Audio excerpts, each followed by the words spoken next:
Hi అందరికీ welcome to my mini vlog.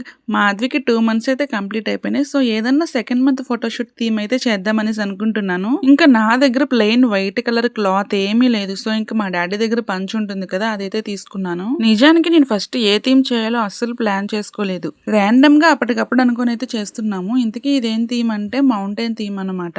Actually నా thought ఏంటంటే మౌంటైన్స్ లో నుంచి సన్ అలా బయటకి ఉదయిస్తున్నట్లు ఉంటుంది కదా, సో అదైతే చేద్దాం అనుకుంటున్నాను. అండ్ పక్కన క్లౌడ్స్ అలా బర్డ్స్ ఉంటాయి కదా, ఇంకా అలా అయితే అనుకున్నాను. ఇంకా మాధవి ఏమో హ్యాపీగా పడుకున్నాడు ఇక్కడ. ఇప్పుడేమో మంచిగానే పడుకున్నాడు, బట్ ఫొటోస్ తీసేటప్పుడు ఎలా ఉంటాడో ఏంటో చూడాలి. సన్ కోసం అయితే ఆరెంజ్ కలర్ అయితే అనుకున్నాను, బట్ నా దగ్గర ఆరెంజ్ కలర్ ఏం లేవని చెప్పేసి కందిపప్పు ఉంటుంది కదా, అదైతే తీసుకున్నాను. లైట్ గా ఆరెంజ్ అండ్ ఎల్లో సిమిలర్ గా ఉంటుంది ఫొటోస్ లో అని చెప్పేసి. ఇంకా బర్డ్స్ కి ఏమో చియా అండ్ సబ్జా సీడ్స్ రెండు మిక్స్ చేసి అయితే ఇలా పెట్టేసాము. నిజానికి నేనేం చేయలేదు, మొత్తం మా చెల్లె చేసింది. ఇంతకీ ఫైనల్ లుక్ ఎలా ఉందో నెక్స్ట్ వీడియోలో చూసేయండి. బాయ్.